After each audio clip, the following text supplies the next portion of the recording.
नमस्कार प्यारे दोस्तों, स्वागत है आपका आपकी अपने प्लेटफॉर्म। मेरा नाम है सनी और आज की क्लास में हम लोग शुरू करने वाले हैं कंक्रीट टेक्नोलॉजी।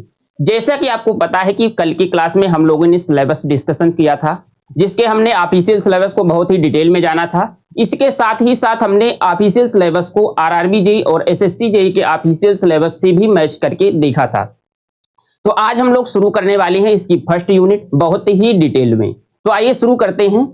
देखिए, हमारे पास टोटल हमने कल जाना था कि हमारे पास जो कंक्रीट टेक्नोलॉजी है इसमें टोटल 5 चैप्टर हैं, जिसमें पहला चैप्टर था सीमेंट, दूसरा एग्रीगेट है और तीसरा कंक्रीट है, चौथा हमारे पास mix design formwork and joint था, पांचवा चैप्टर है admixtures in concrete, special concrete, extreme weather concreting. ठीक है, जिसमें से आज हम लोग शुरू करेंगे पहला चैप्टर सीमेंट।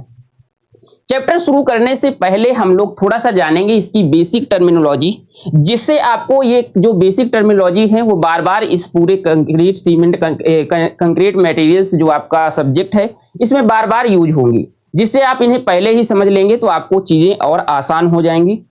ठीक है, ये चीजें लगभग आपने देखी हुई है, बस आपको इंजीनियरिंग के परफेक्शंस में इसको एक बार ध्यान रखना है कि इन्हें क्या क्या बोलते हैं। बाकी डिटेल्स के बारे में नहीं जाएंगे अभी, क्योंकि बेसिक टर्मिनोलॉजी बार बार यूज होंगी। आप इससे कनेक्टिविटी बना सकते हैं, जो सब्जेक्ट के प्रति आपको रुझान है वो आपका आकर्षण हो जाएगा। मतलब जैसे ही आपको ये चीजें पहले से पता होंगी, एक बार चीजें देख लिए होंगी, आपको लगेगा कि ये चीज तो मैं पहले से जानता था। ठीक है, तो आइए वो बेसिक टर्मिनोलॉजी एक बार जान लेते हैं, जिसमें से आपने देखा होगा कुछ इस तरह के आपने मटेरियल्स देखे होंगे। ठीक है, इसके बाद आपने कुछ ये देखा होगा, जैसे आप जानते भी होंगे इसे सरिया बोलते हैं। ठीक है, इसके बाद ये आपने देखा होगा मिक्सचर। ठीक है, तो इसे इंजीनियरिंग के टर्म में पहले हम लोग जानते हैं कि क्या क्या बोलते हैं, जिसमें सबसे पहले हम लोग जानेंगे कंक्रीट के बारे में। ठीक है, पहले आपकी लैंग्वेज में देखते हैं, फिर इसको इंजीनियरिंग से रिलेट करते हैं। मान लीजिए, देखिए आपने कभी घर बनते हुए देखा होगा, कुछ इस तरह का मटेरियल्स देखा होगा आपने, ग्रीनिश ग्रे कलर का। ठीक है, लगभग ग्रे कलर का मटेरियल्स आपने देखा होगा, इसे ही हम लोग बोलते हैं कंक्रीट। ठीक है, आपने इसको बनते हुए भी देखा होगा। क्यों, क्या बोलते हैं इसको? हम लोग बोलते हैं कंक्रीट। ठीक है, क्या बोलते हैं इसको बोलते हैं कंक्रीट। अगर आपने इसको बनते हुए देखा होगा, तो अगर आपकी लैंग्वेज में कहें तो इसको आपने बनाते समय जब देखा होगा तो इसमें कौन कौन से मटेरियल्स का इस्तेमाल किया गया होगा? आप कह रहे होंगे कि इसमें हमने क्या किया होगा, सीमेंट का इस्तेमाल किया होगा। जनरली हमने क्या किया होगा, सीमेंट मिलाया होगा। ठीक है, सबसे पहले तो हम लोग क्या करते हैं, इसमें नीचे सबसे पहले गिट्टी बिछाते हैं। आपकी अगर लैंग्वेज में बात करें, पहले मैं आपकी लैंग्वेज में बात करूंगा, फिर इसको हम इंजीनियरिंग से रिलेट कर लेंगे। ठीक है, आप बोलेंगे कि सबसे पहले जो हमारे पास बड़े बड़े वाले पत्थर होंगे, गिट्टी, इनको डालते हैं। ठीक है, इसके ऊपर फिर हम लोग कहते हैं कि महीन वाली जो बालू होते हैं, जो छोटे छोटे पत्थर होते हैं, उनको बिछाते हैं, है ना। फिर इसके ऊपर हम लोग क्या करते हैं, इसके ऊपर फिर हम लोग डालते हैं क्या, सीमेंट। क्या डालते हैं, सीमेंट। सीमेंट डालने के बाद फिर हम लोग इसको मिक्स करते हैं, और मिक्स करने के बाद जनरली हम लोग इसमें क्या करते हैं, वाटर मिलाते हैं। ठीक है, लेकिन अगर आप इस टाइम पे देखेंगे तो मशीनरी आ रही है, तो हम लोग साथ में ही इनको ऐड कर लेते हैं। तो बस क्या यही कंपोनेंट मिला करके हमारे पास जो कंक्रीट बना है क्या? हाँ, इतना तो आप जानते हैं। अब देखिए, आपको थोड़ा सा इंजीनियरिंग में हम लोग चलते हैं। आपने देखा है कि ये जो हमारे पास यहां पर पत्थर ये मिलाए गए थे, कुछ इस तरह के, अगर मैं इमेज दिखाऊं आपको तो कुछ इस तरह से, एक मिनट, ये आप देख पा रहे होंगे, ये आपने मोटे वाले पत्थर मिलाए होंगे जिसे आप गिट्टी बोल रहे थे, ये आपने महीन वाली बालू मिलाई होगी। ठीक है, इसके बाद ये आपने सीमेंट मिलाया होगा, और ये आपने पानी मिलाया होगा और मिक्स किया होगा, तो ये कंक्रीट बना होगा। ठीक है, तो हमने यहां पर ये देखा कि हमने यहां पर जो 4 कंपोनेंट्स थे, जिसमें हमारे पास गिट्टी था, ये हमारे पास महीन वाले जो पत्थर थे। ठीक है, तो अब इनको हम लोग इंजीनियरिंग में क्या बोलते हैं, इनको बोलते हैं एग्रीगेट। क्या बोलते हैं, याद रखना इसको क्या बोलते हैं। पहला वर्ड आपको मिला एग्रीगेट। क्या मिला, एग्रीगेट। ठीक है, आपने देखा ना, एग्रीगेट। अच्छा, एग्रीगेट हम क्या दोनों को बोलते हैं? हाँ, दोनों के एग्रीगेट ही बोलते हैं। लेकिन आपने देखा कि यहां पर एक जो पत्थर थे वो बड़े वाले थे, जिसको हमने गिट्टी बोला था। ठीक है, दूसरे जो हमारे पास पत्थर थे वो महीन वाले थे। ठीक है, एग्रीगेट को अगर हिंदी में हम कहें तो इसे बोलते हैं मिलावा। क्या बोलते हैं, मिलावा। ठीक है, अब इसमें से भी हमारे पास 2 टाइप हो गए। कौन कौन से? एक मोटे वाले पत्थर हो गए और एक हमारे पास महीन वाले हो गए। ठीक है।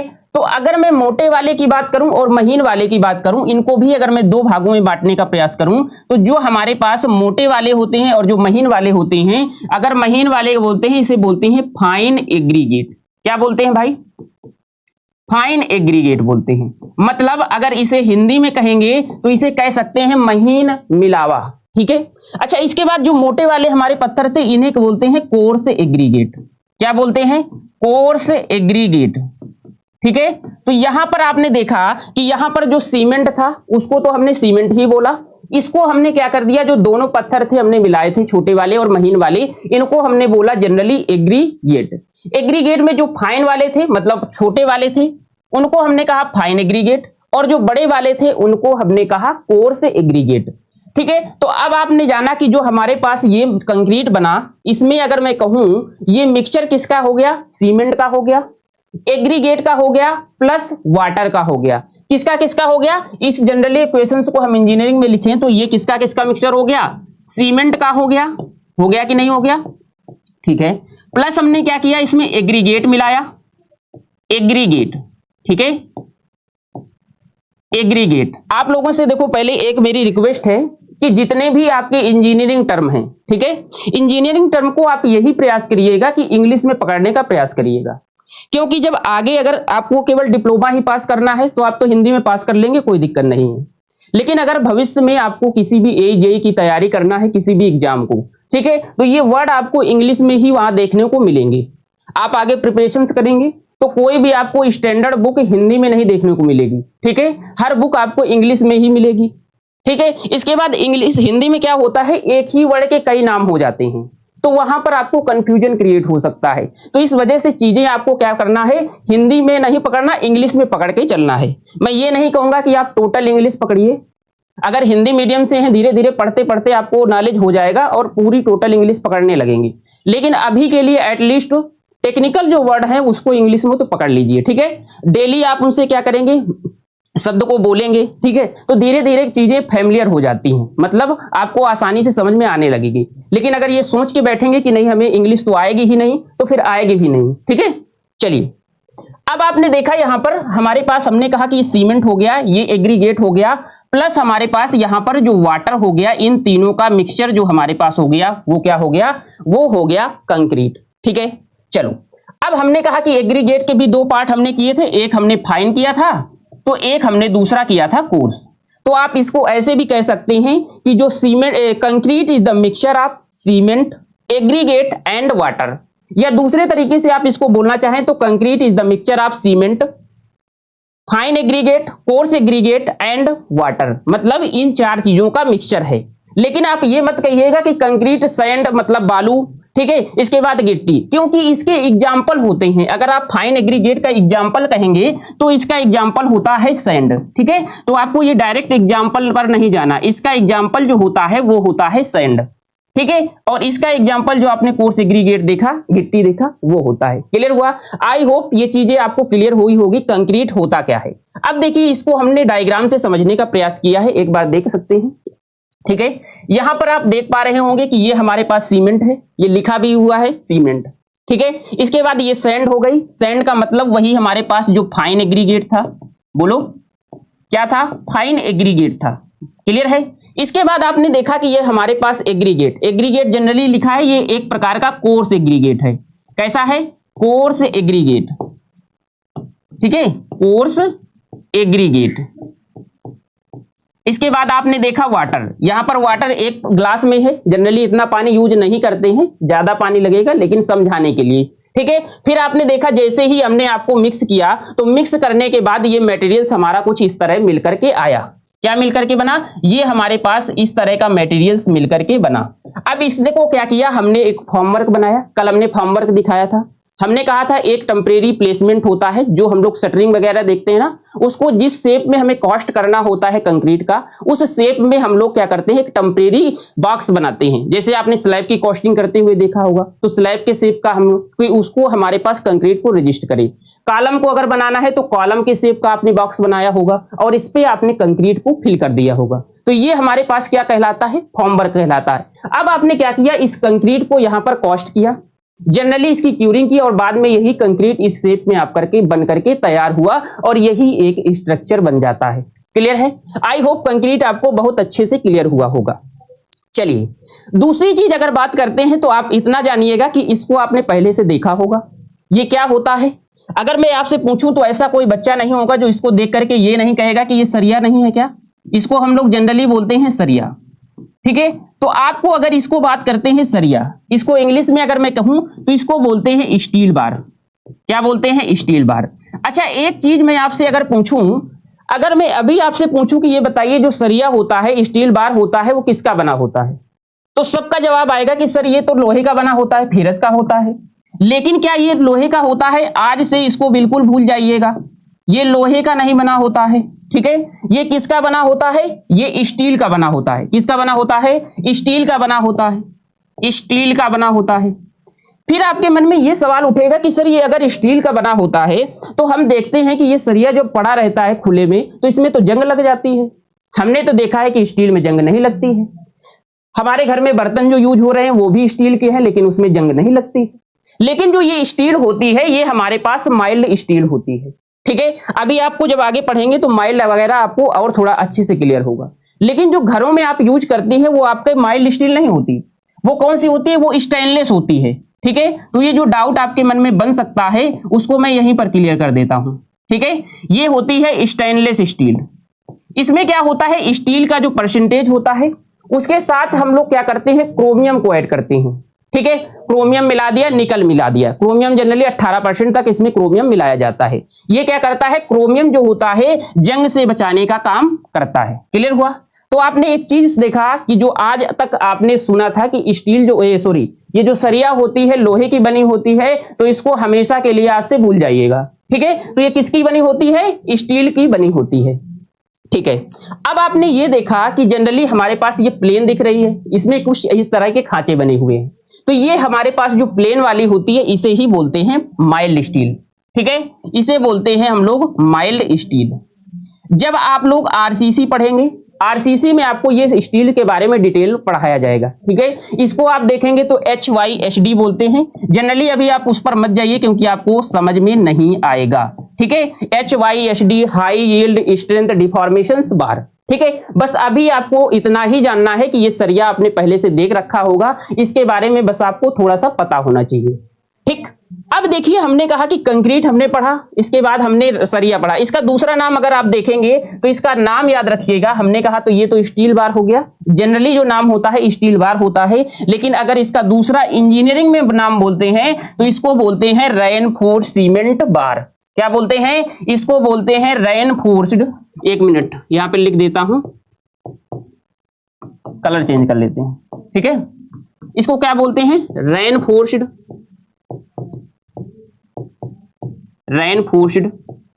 सीमेंट बार। ठीक है, तो रेनफोर्स्ड सीमेंट बार। ठीक है, अब आप देखिएगा दो चीज हमने जाना, पहला हमने जाना कंक्रीट, दूसरा हमने जाना स्टील। ठीक है, अब हमने कहा कंक्रीट को दो तरह से क्लासिफाइड करते हैं। ठीक है, एक कंक्रीट ये था कि हमने जैसे कंक्रीट बनाया था उसको हमने क्या किया? डायरेक्ट फील्ड पर ऐसे ही अप्लाई कर दिया। दूसरा आपने छत की कास्टिंग होते हुए देखा होगा, स्लैब कास्टिंग। स्लैब का मतलब होता है जो छत आपने बनाई, कास्टिंग का मतलब जो ढलाई होती है उसे बोलते हैं कास्टिंग।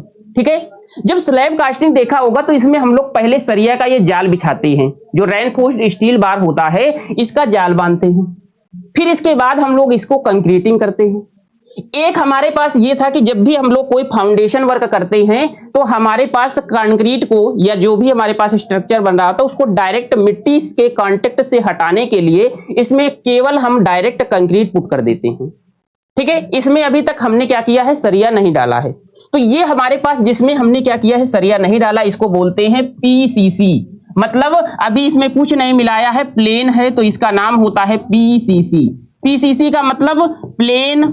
ठीक है, प्लेन, एक मिनट, ठीक है, प्लेन सीमेंट कंक्रीट। क्या बोलेंगे भाई? इसका नाम हो जाएगा प्लेन सीमेंट कंक्रीट। ठीक है, चलिए इसके बाद आपने देखा कि ये दूसरा वाला कंक्रीटिंग हमने किया जिसमें हमने सरिया को अप्लाई किया था। अब आपने कहा कि सरिया को तो हम बोलते हैं रेनफोर्स्ड सीमेंट। अब हमने इसके साथ हमने मिला दिया कंक्रीट, तो इसका नाम हो गया रेनफोर्स्ड सीमेंट कंक्रीट। क्या हो गया? रेनफोर्स्ड सीमेंट कंक्रीट हो गया। ठीक है ना? तो यहां पर हमने देखा कि इसका नाम हो गया रेनफोर्स्ड सीमेंट कंक्रीट, जिसको हम लोग बोलते हैं आरसीसी। जनरली आपने सुना होगा कि आरसीसी की हमारे पास छत पड़ी या आरसीसी का रोड बना तो उसमें कंक्रीट का इस्तेमाल किया गया। अच्छे से क्लासिफिकेशन पढ़ गए होंगे, बाकी डिटेलिंग्स अभी जानने की जरूरत नहीं है। ठीक है, ये आरसीसी का टॉपिक है कि सरिया कहां डालेंगे, कब ऊपर डालेंगे, कब नीचे डालेंगे, कब टेंशन जोन में होगी, कब कंप्रेशन जोन में होगी। केवल अभी के लिए बस इतना ही जानिए कि इसको हम पीसीसी बोलेंगे और इसको आरसीसी बोलेंगे। क्लियर है? चलिए अब अगली टॉपिक पर चलते हैं। हमारे पास होता है मोटार। देखो मोटार कुछ नहीं है, ये आपने जनरली देखा होगा। अभी आपने देखा कंक्रीट हमने बनाया जिसमें हमने सीमेंट डाला था, फाइन एग्रीगेट को मिलाया और कोर्स एग्रीगेट को मिलाया, फिर इसके बाद वाटर डाला और मिक्स कर दिया।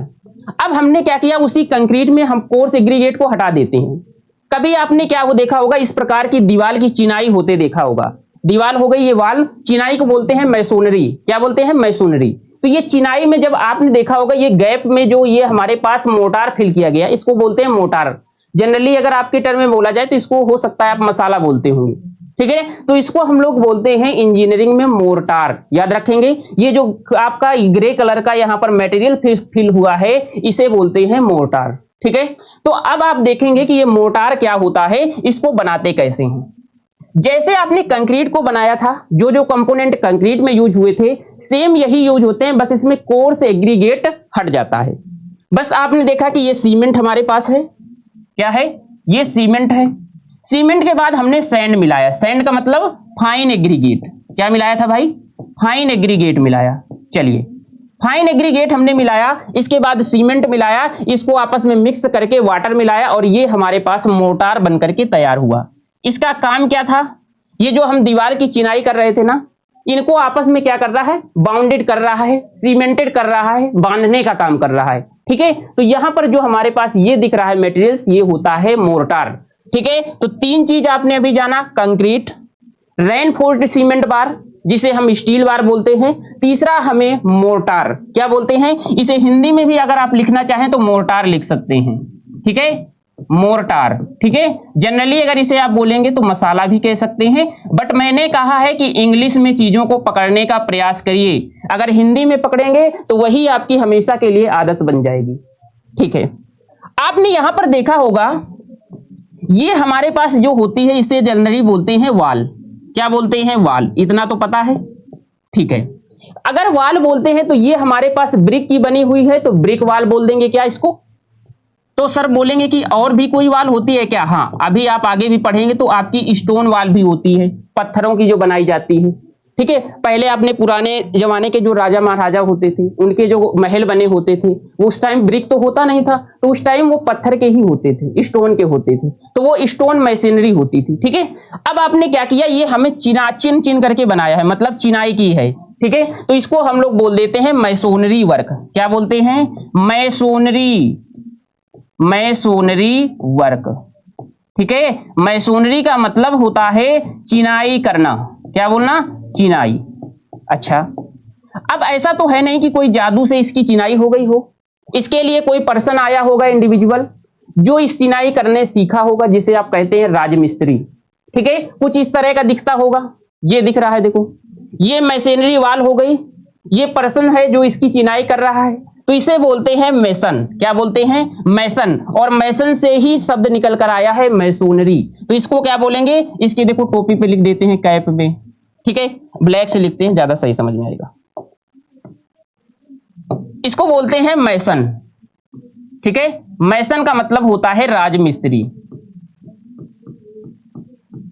क्लियर है? बोलो भाई।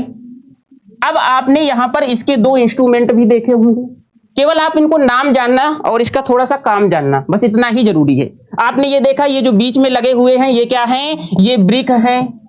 इतना तो जानते ही हैं जनरली, इसे क्या बोलेंगे? ब्रिक हो गए। ये हमारे पास बीच में जो गैप भरा हुआ है ये हो गया मोर्टार। क्या हो गया? ये वाला जो हमारे पास हो गया मोर्टार हो गया। ये हमारे पास क्या हो गई? मैसोनरी वाल, ब्रिक वाल हो गई। क्लियर है? चलिए अब देखिए आपने इसके दो तरह से हमारे पास ये इंस्ट्रूमेंट देखे होंगे, जो ये आप औजार यूज करता है, इससे क्या करता है, जो मोटार होता है इसको उठाता है और इसमें जो हमारे पास ब्रिक के ऊपर रखता है। ठीक है, इसको आप देखते हैं, ये जो हमारे पास एक लेयर दिख रही है, अभी आपको ब्रिक चैप्टर जब पढ़ाएंगे ना तो इसके बारे में जानेंगे। अभी के लिए अगर याद कर सके तो याद कर लीजिएगा, ना कर पाए तो मत करिएगा, अभी कोई जरूरी नहीं है। ये आपने एक ब्रिक की वाल देखी, एक ब्रिक की लेयर देखी, इसको क्या बोलते हैं, एक रद्दा बोलते हैं। इंग्लिश में बोलते हैं इसको कोर्स, क्या बोलते हैं, एक कोर्स बोलते हैं। ठीक है, तो अभी ये आप छोड़ भी सकते हैं, लेकिन आगे हम इसको जब पढ़ेंगे तब देख लेंगे। इसको हम लोग क्या बोलते हैं, आप जनरली गांव में क्या बोलते हैं, करनी बोलते होंगे। क्या बोलते हैं इसको, करनी। इसको क्या काम था, मोटार को उठा करके डायरेक्ट आपके ये कोर्स में रखना, तो इसका क्या बोलते हैं, इसको इंग्लिश में बोलते हैं ट्रॉवेल। याद कर पाएंगे, ये जो आपके बार बार चीजें, यही चीजें आएंगी, बार बार रिपीट होंगी। ठीक है, तो आपको ये चीजें पता होनी चाहिए, इस वजह से मैं बेसिक टर्मिनोलॉजी को पहले लेकर के चल रहा हूं। कुछ आपने इस तरह से आपने एक दूसरा इंस्ट्रूमेंट देखा होगा, कुछ इस तरह से देखा है ना। इसका काम क्या करते हैं, ये इस तरह से, जैसे ही एक ब्रिक की वाल उसने एक लेयर लगाई, फिर इसको आपने देख करके देखा, ऐसे लगा करके ये देखता है कि दीवार शुद्ध हमारी कंस्ट्रक्ट हो रही है कि नहीं, मतलब इसकी वर्टिलिटी को, एक सीध में ऐसा तो नहीं है कि दीवार टेढ़ी हो जा रही है, इसको जांचते हैं ना। तो इसको हम लोग क्या बोलते हैं, आपकी लैंग्वेज में अगर हिंदी में कहें तो इसे बोलते हैं साहुल। क्या बोलते हैं, साहुल। बट इसे इंजीनियरिंग में क्या बोलेंगे, प्लम्ब बाब। क्या बोलेंगे भाई, प्लम्ब बाब। ये बाब लटका हुआ है ना, जैसे लट्टू होता है उसी तरह से ये लटका हुआ है, ये इसमें एक थ्रेड डोरी बंधी हुई है, तो ये मिला करके हो गया प्लम्ब बाब। भूलिएगा मत ये चीजें, ये अभी मैं सर्वे जब चैप्टर स्टार्ट करूंगा तो पहले चैप्टर में ही आपसे ये देखने को मिलेगा प्लम्ब बाब, तो मैं वहां आपसे पूछूंगा। ठीक है, प्लम्ब बाब देखने को मिलेगा, फिर आपने इसको ऐसे वर्टिकली लटकाया हुआ होगा तो जो लाइन आपको मिलेगी वो उसे बोलते हैं प्लम्ब लाइन। ठीक है, तो ये चीजें आपने देखा। ठीक है, तो ये बेसिक चीजें थी। और कोई चीज है क्या बताने लायक, एक मिनट। यहां पर आपने ये चीजें देख लिया, मेसन भी देख लिया, ठीक है, ब्रिक देख लिया। ठीक है, अब आपने ये देखा होगा, कुछ इस तरह से मशीन देखी होगी। जब कभी भी स्लैब की कास्टिंग होती है गांव में, आपने देखा होगा कि जब कंक्रीट बनाया जाता है, कोई छत की ढलाई हो रही होती है, जब छत की ढलाई हो रही होती है और कंक्रीट जब आपका बनाया जाता है, तो उस कंडीशंस में आपने इसको देखा होगा, कुछ इस तरह की मशीन देखी होगी, कुछ इस तरह की मशीन देखी होगी, कुछ इस तरह की देखा होगा। आज वर्तमान समय में रोड में आपको कुछ इस तरह के ये हमारे पास ट्रक दिखते हुए मिलते हैं, ये भी क्या करते हैं, कंक्रीट को बनाने का काम करते हैं। तो बस इसका केवल आपको अभी जनरली इतना याद रखना है कि इसको क्या बोलते हैं, इसको मिक्सर बोलते हैं। ठीक है, मिक्सर,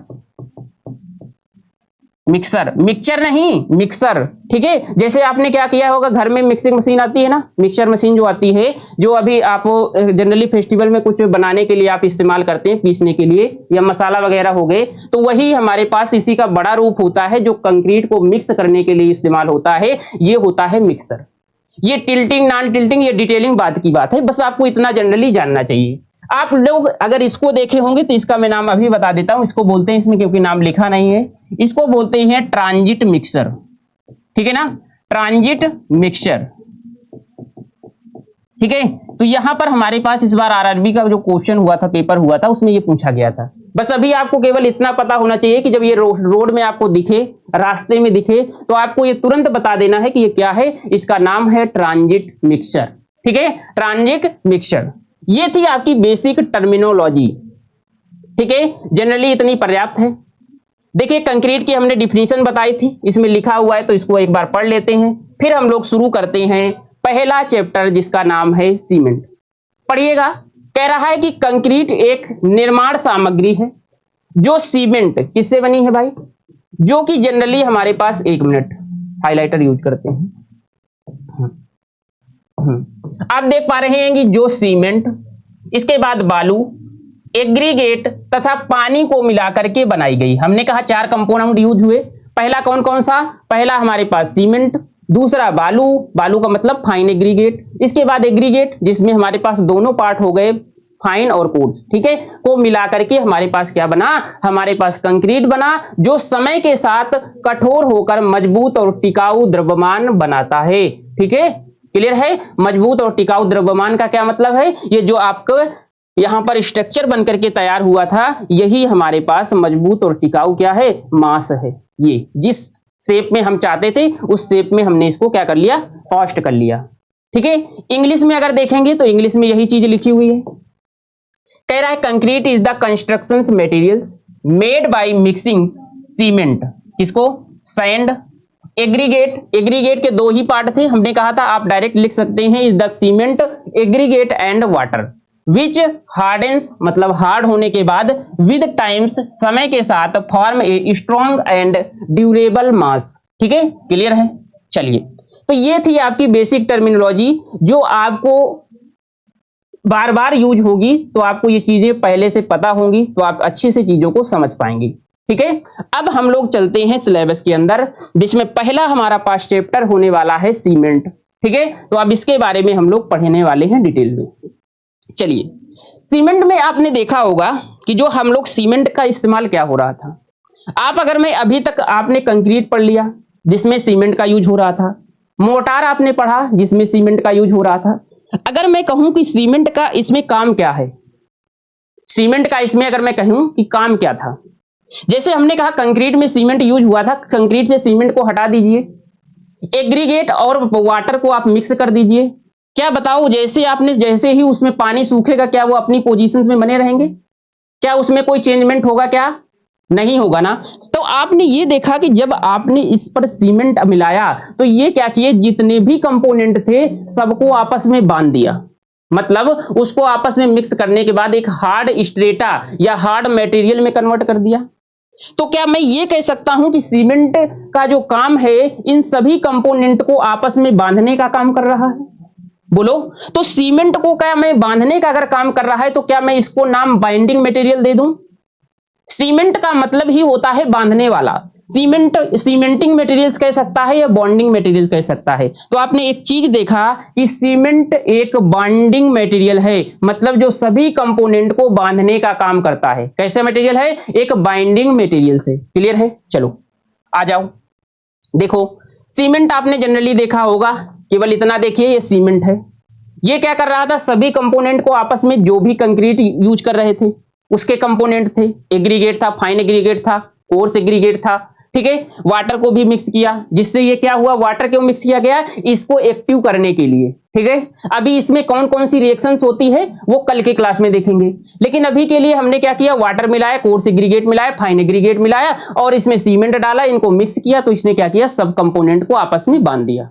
ठीक है, तो आपने एक चीज देखा कि सीमेंट क्या है, एक बाइंडिंग मटेरियल है। इसी का दूसरा नाम ये सीमेंटिंग मटेरियल बोल सकता है। बोलो, क्लियर हुआ ना? देखिए आपने क्या किया, आपस में बांध दिया। जब आपने इसको कास्ट किया, कुछ समय के बाद इससे पानी जाकर के इवेपोरेट हुआ और ये क्या कर दिया, एक हार्ड स्ट्रेटा बनकर के तैयार हो गया। क्लियर हुआ? चलिए, अब हम लोग सीमेंट के बारे में जब पढ़ रहे हैं तो इसको हम थोड़ा सा जान लेते हैं कि आखिरकार इसकी हिस्ट्री क्या रही होगी इसके पीछे की। क्योंकि सीमेंट ऐसा तो है नहीं कि कहीं पड़ा मिल गया था और डायरेक्ट मिल गया हो, आपने लज गए उठा के ले आए। इसको भी धीरे धीरे बना होगा, क्योंकि आप जनरली देखते हैं कि जो पहले के घर हुआ करते थे वो कच्चे दीवार के, मतलब जो हमारे पास मिट्टी हुआ करती है ना, उसके बने हुए थे। अब शायद तो जनरली नहीं देखने को मिलते हैं, लेकिन अभी गाँवों में जाएंगे तो एक आध जगह मिल सकती हैं। ठीक है, इसके बाद आप देखेंगे कि उनकी जो छत हुआ करती थी वो भी मिट्टी की हुआ करती थी। ठीक है ना?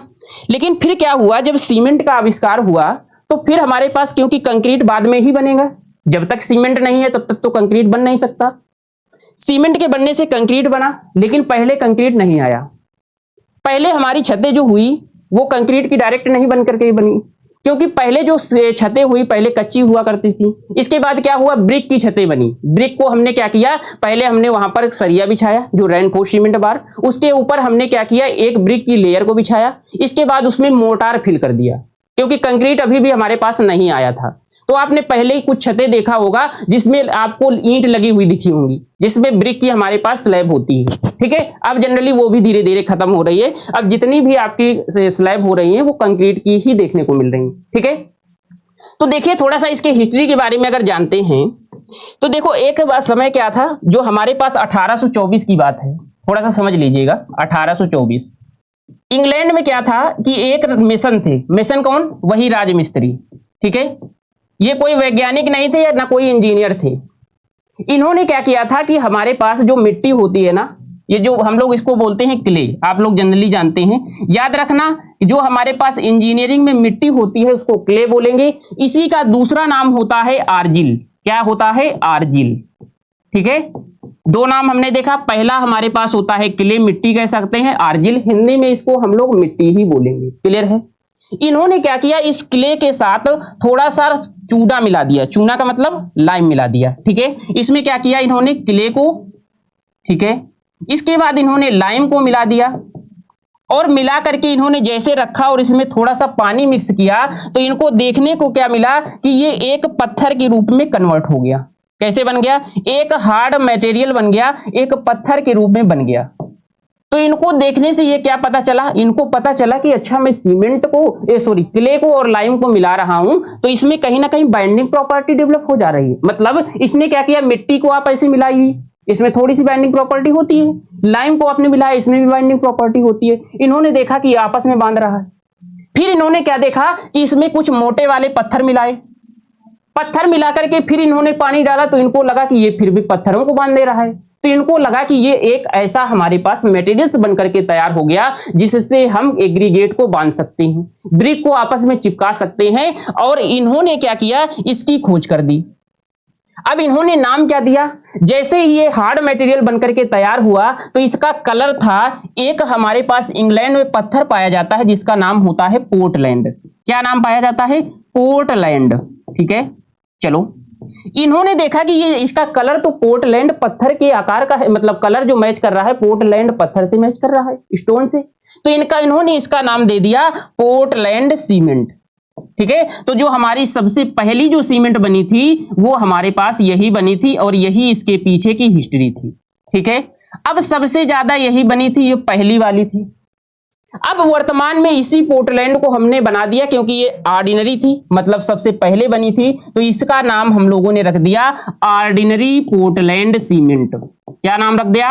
Ordinary Portland cement. बोलो भाई, इसी को हम लोग जनरली शार्ट में आपको देखने को मिल जाएगा ओपीसी। ठीक है, ओपीसी। सबसे पहली जो सीमेंट बनी थी वो हमारे पास यही बनी थी। और कब बनी थी? 1824 में। ये थी हिस्ट्री। कहां पर बनी थी? इंग्लैंड में बनी थी। राइट, चलिए अब देखिए दूसरी अगर मैं बात करता हूं कि भारत में अगर सबसे पहले सीमेंट कब बनी, तो भारत में जो सीमेंट बनी थी वो बहुत दिन बाद आई। जो हमारे पास ये तो नेचुरल सीमेंट थी। क्यों? क्योंकि यहां पर नेचुरल सीमेंट जब आप देखेंगे तो ओपीसी होती है। चलो इसके बारे में बाद में बात करेंगे, ठीक है। लेकिन अभी आप बात करते हैं कि भारत में कब बनी। तो हमने देखा 1824 में तो पहली बार इंग्लैंड में बनी, लेकिन जब भारत की बात आती है तो 1913 में, ठीक है, हमारे पास जो गुजरात है, ठीक है, यहां पर पहला हमारे पास प्लांट लगा था और इसमें हमारे पास ये सीमेंट बनी थी। तो भारत की बात और इंग्लैंड की बात, ठीक है। अब मैं कहूं कि इसमें आपको याद क्या रखना है, सन आप याद कर सकते हैं, क्योंकि जब आप लिखेंगे तो इसे हाईलाइट करेंगे तो एग्जामिनर को लगेगा कि केवल ऐसे रट पट के नहीं आ गया, मतलब कुछ आपने सीखा है, ठीक है, अगर अच्छे नंबर पाने हैं। फिर भी अगर आप सोचें कि हम इस सन को भूल जाएं तो आप भूल सकते हैं अभी के लिए, डिप्लोमा के लिए, लेकिन अगर आपको आगे कुछ करना है तो इसको बिल्कुल मत भूलिएगा। दोनों हमारे पास ये टाइम पूछे जाते हैं, क्लियर है। लेकिन भूल जाएंगे तो दिक्कत होगी, इसको हाईलाइट करके पॉइंट लिखे जाते हैं, ठीक है। तो हमने एक चीज देखा कि हमारे पास जो सीमेंट है वो क्या है, एक बाइंडिंग मटेरियल्स है, सीमेंटिंग मटेरियल्स है, जो सभी कंपोनेंट को आपस में बांधने का काम करता है। और इसकी जो खोज हुई थी सबसे पहले 1824 में इंग्लैंड में हुई थी। किसने की थी? अच्छा, एक चीज तो मैं भूल ही गया, एक चीज पूरी गाथा हो गई, लेकिन ये हो गया कि इसका अभिनय कौन कर रहा था ये तो पता ही नहीं है, ठीक है। तो ये जो खोज किया था किसने किया था, एक जो राजमिस्त्री थी जिनका नाम था जोसेफ एस्पेडीन। क्या नाम था? जोसेफ एस्पेडीन, ठीक है, एस्पेडीन, ठीक है। जोसेफ एस्पेडीन नाम के जो पर्सन थे, इनका हिंदी में भी मैं लिख दे रहा हूं, इनको हिंदी में बोलेंगे जोसेफ एस्पेडीन, ठीक है, जोसेफ एस्पेडीन। चलिए, आपने ये देखा कि जोसेफ एस्पेडीन ने इसकी क्या की थी, खोज की थी। चलिए ठीक है, अब आइए इसके बारे में जो चीज हमने देखा है क्या वही चीज लिखी हुई है, पढ़ लीजिएगा। इसमें देखिए आप देख पा रहे होंगे कि सीमेंट एक बाइंडिंग मटेरियल्स है। कैसा मटेरियल्स है? सीमेंट हमारे पास बाइंडिंग मटेरियल है, मतलब आपस में बांधने का काम कर रहा है। ठीक है, जो पानी के साथ मिलकर कठोर हो जाता है, क्लियर है, और निर्माण को सामग्री को मजबूती से जोड़ता है। जोड़ने का मतलब बाइंडिंग करने का काम करता है। ठीक है, cement is a binding materials, English में देखेंगे, विच हार्डेन्स व्हेन मिक्स्ड विद वाटर, जैसे ही आपने वाटर मिक्स किया, एंड बाइंड्स कंस्ट्रक्शंस मटेरियल्स, जो इसके मटेरियल्स से कंपोनेंट थे उनको बांधने का काम करता है। आधुनिक सीमेंट का आविष्कार देखेंगे, जो हमारे पास अभी हमने बताया सीमेंट का जो सबसे पहला आविष्कार हुआ था वो कब हुआ था, तो वो हमारे पास आधुनिक सीमेंट का आविष्कार 1824, ये हमने कहा था, याद रख लेना। किसने किया? जोसेफ एस्पिडीन ने किया। किसने किया? जोसेफ एस्पिडीन ने किया। ठीक है, और कहां किया गया था? यहां पर लिखा नहीं है क्या? ये कहां के रहने वाले थे? यहां पर लिख लीजिए, ये इंग्लैंड के रहने वाले थे। ठीक है, तो इंग्लैंड की थी, और वहीं पर सबसे पहली हमारे पास सीमेंट बनी थी। क्लियर है, उन्होंने इसका नाम पोर्टलैंड सीमेंट रखा। क्यों रखा? क्योंकि इसका जो कलर था वहां पर एक पाया जाने वाला पत्थर जिसका नाम था पोर्टलैंड, उससे मिलता था। क्लियर है, क्योंकि इसका रंग इंग्लैंड के पोर्टलैंड पत्थर जैसा था। भारत में सीमेंट का बड़े स्तर पर उत्पादन 1913, कहीं कहीं पर 1914 भी देखने को मिलता है, बट अगर दोनों ऑप्शन हो तो आपको 1913 ही मानना है। ठीक है, तथा इंडियन सीमेंट कंपनी जो बनी थी वो हमारे पास पोरबंदर गुजरात में बनाई गई थी। ठीक है, अब देखिए सीमेंट से कोई भी आपका क्वेश्चन आए, अभी आपसे सीमेंट के कंपोनेंट पूछे जाएंगे, इसके प्रोसेस पूछे जाएंगे, तो आपको पहली लाइन एटलीस्ट इतना ही लिखना है कि सीमेंट एक बाइंडिंग मटेरियल्स है जिसका इस्तेमाल सभी कंपोनेंट्स को आपस में बांधने के लिए किया जाता है। ये आपको पहली लाइन तो सभी में लिखना है। ठीक है, चलिए आपने देखा इतना। अब बात करते हैं कि हमारे पास सीमेंट के कंपोनेंट कौन कौन से हैं। ठीक है, आपने देखा जब हमने सीमेंट यहां पर पहले ही बनाई गई थी, इसमें आपने एक चीज देख पाए होंगे कि यहां पर क्ले मिलाया गया है, एक हमारे पास लाइम मिलाया था इन्होंने, और इसको क्या करके सीमेंट बना दिया था पोर्टलैंड। तो यहां पर जब इन्होंने देखा तो मेन कंपोनेंट क्या हो गए? क्ले हो गया, लाइम हो गया। लाइम एक कैलकेरियस मटेरियल है क्या? मतलब इसमें कैलकेरियस है, मतलब जो चूना है, चूना में पदार्थ है क्या? क्योंकि लाइम का मतलब चूना होता है। हमने कहा क्ले जो है मिट्टी है, इसको हम लोग बोलते हैं दूसरा नाम आर्जिल, ये लिखा हुआ है, तो क्या मैं इसको आर्जिलियस कह सकता हूं? आर्जिलियस का मतलब होता है हमारे पास मृतिकामय। देखो दो कंपोनेंट से मिलकर के बनी मेन, एक हमारे पास क्ले था जिसको हमने कहा कि ये आर्जिलियस हो गई, लाइम हो गया, लाइम का मतलब कैलकेरियस हो गई, कैलकेरियस का मतलब हो गया चूनामय, और आर्जिलियस का मतलब हो गया मृतिकामय। ठीक है, तो यहां पर आप देख पा रहे होंगे जो मुख्य मेन कंपोनेंट इसके कौन हो गए? दो कंपोनेंट किससे बनाया था जोसेफ एस्पिडीन ने? पहला चूना पत्थर, ये चूना था ना, ठीक है, इसको लिया, इसके बाद ये मिट्टी लिया, और दोनों को मिक्स करके सीमेंट की आविष्कार किया। तो यहां पर इसके जो मेन दो कंपोनेंट हैं वो कौन कौन से हैं आप याद कर पाएंगे? हमारे पास पहला है वो हमारे पास आर्जिलियस है मटेरियल्स, और दूसरा हमारे पास है कैलकेरियस। ठीक है, जिसे हम लोग कहते हैं चूना युक्त या चूनामय, और इसे बोलते हैं सिलिका और एल्यूमिना युक्त। इसको सिलिका मत करिएगा, ठीक है, केवल एल्यूमिना युक्त कर लीजिएगा। ठीक है, चलिए अब आप देख पा रहे होंगे, इसको और आगे बढ़ते हैं। इसमें जो हमारे पास वर्तमान समय में अब जो सीमेंट बन रही है उसमें कौन कौन से कंपोनेंट यूज किए जाते हैं। ठीक है, इसमें देखिएगा, चलिए एक मिनट, इसमें हमारे पास देख पा रहे होंगे कौन कौन से मेन थे। यहां पर हमारे पास चूना में मतलब कैलकेरियस, यहां पर आर्जिलियस। अब आप जो वर्तमान में सीमेंट आपके घर में यूज हो रही है, इसमें कौन कौन से कंपोनेंट का इस्तेमाल किया जाता है? तो इसमें तो ये काफी सारे कंपोनेंट, इससे 5 नंबर का क्वेश्चन आपको बनेगा ही बनेगा। अभी सोच लीजिए, हर हाल में बनेगा और हर साल बनता है। क्यों? क्योंकि आपको ये काफी ऐसा लग रहा होगा कि याद नहीं होगा, बट ये सब कुछ याद हो जाएगा। ठीक है, अब इसमें वर्तमान में जो हमारे पास सीमेंट मिल रही है इसमें ये कंपोनेंट है। पहले इसके नाम पढ़िएगा, फिर बताते हैं इसको याद कैसे करना है। पहले हमारे पास लाइम यूज होता है, ठीक है, दूसरा आपने देखा सिलिका यूज होता है, तीसरा हमने देखा एल्यूमिना यूज हो रहा है, चौथा आयरन ऑक्साइड यूज हो रहा है, पांचवा मैग्नीशिया यूज हो रही है, सल्फर हो रहा है, अल्कलीज हो रहा है। नए नए नाम हैं, धीरे धीरे बार बार बोलेंगे तो चीजें आपको फैमिलियर हो जाएंगे, आपको चीजें याद होना शुरू हो जाएगी।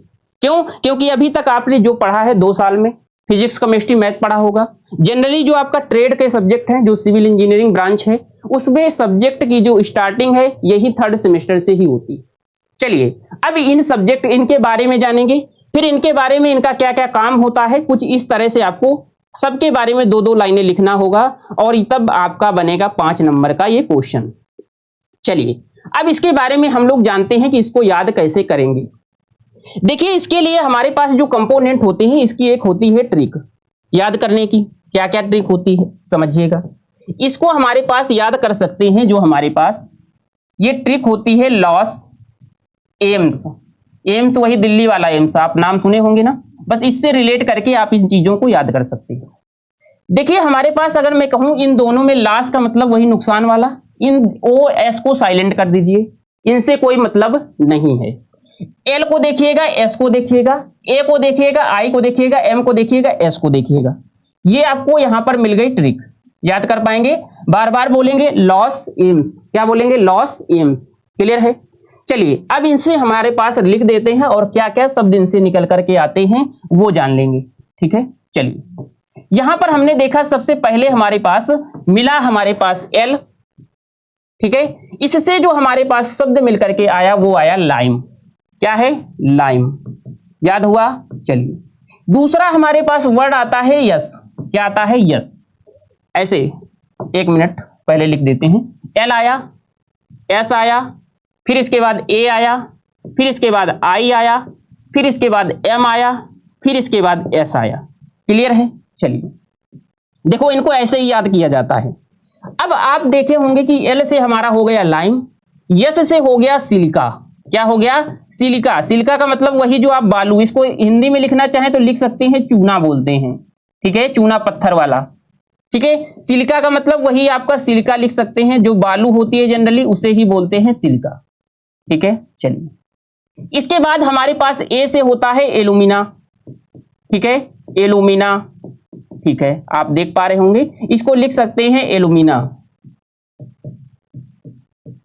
ठीक है, आई से आपको निकल कर आ रहा होगा आयरन ऑक्साइड। Iron oxide. ठीक है, इसको आप लिख सकते हैं हिंदी में आयरन। आयरन को मैं ऐसे आ लिख सकता हूं, ऑक्साइड को लिख सकते हैं ऑक्साइड। ठीक है ना, बोलो। ठीक है, इसके बाद आप देख पा रहे होंगे यम। यम का मतलब हमारे पास होता है मैग्नीशिया। मैग्नीशिया।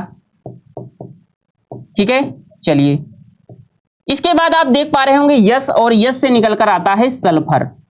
ठीक है भाई, तो आपने यहां पर देखा ट्रिक लॉस एम्स, और इसके हमारे पास 6 कंपाउंड याद हो गए। पहला ला से लाइम, एस से सिलिका, ए से एलुमिना, आई से आयरन ऑक्साइड, एम से मैग्नीशिया और यस से सल्फर। ठीक है, अब इसके आपको पता होना चाहिए फार्मूले। अब फार्मूले तो हो गए हमारे पास केमिस्ट्री वाला टॉपिक। देखो अब मैं आपको यह बता दूं, क्या फार्मूला याद होना कंपलसरी है क्या? अगर आप डिप्लोमा लेवल पर फार्मूले ना याद करेंगे चल जाएगा, लेकिन अगर भविष्य के लिए चाहेंगे तो याद कर लेंगे। मतलब जब आप तैयारी करेंगे आगे किसी भी एजे की, तो आपको ये याद रखना बहुत जरूरी है। ठीक है, अभी के लिए छोड़ सकते हैं लेकिन मैं कराऊंगा। ठीक है, तो इसमें आपको फार्मूला क्या क्या होगा। ठीक है, इसमें देखिएगा फार्मूले। इसका हमारे पास लाइम का फार्मूला आपको जो चूना पत्थर वाला होता है आपको पता ही होगा, CaO।